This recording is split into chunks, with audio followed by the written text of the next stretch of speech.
We, the Cambridge Schools Eco Council, are holding our December 2020 Cambridge Youth Strike for Climate on the themes of international trade and waste during the Christmas period.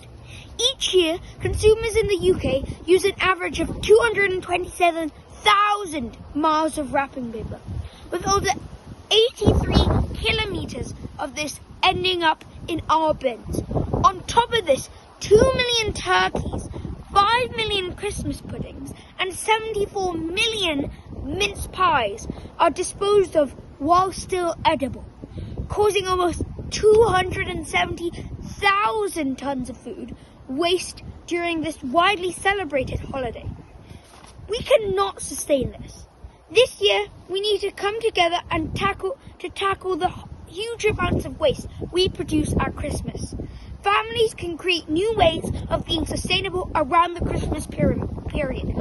Because of the current global pandemic, we are unable to meet up in large groups, so we do not need to buy as much food and wrap as many presents as we usually do.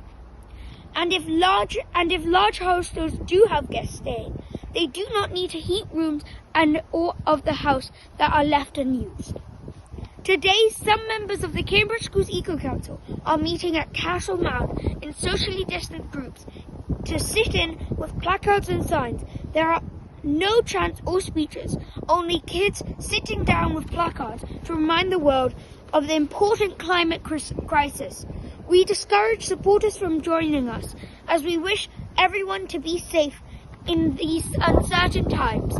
If you wish to lend a hand, we would recommend striking from the safety of your own home by sharing pictures of yourself with a Christmas message about climate change. As this strange year draws to an end, we would like our community to know how proud we are of them.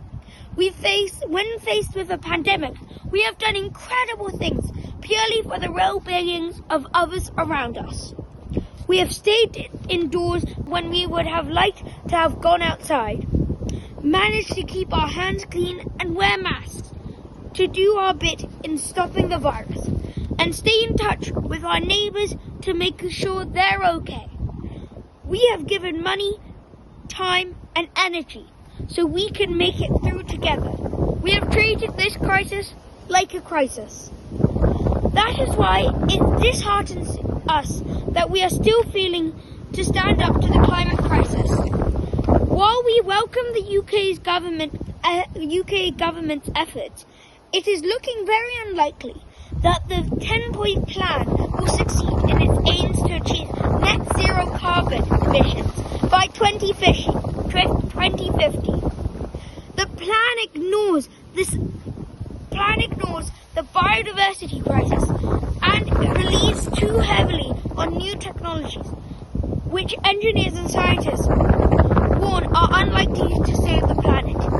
We know we can tackle a crisis, as we have so well demonstrated in the past weeks, but only when communities and individuals come together and do their bit.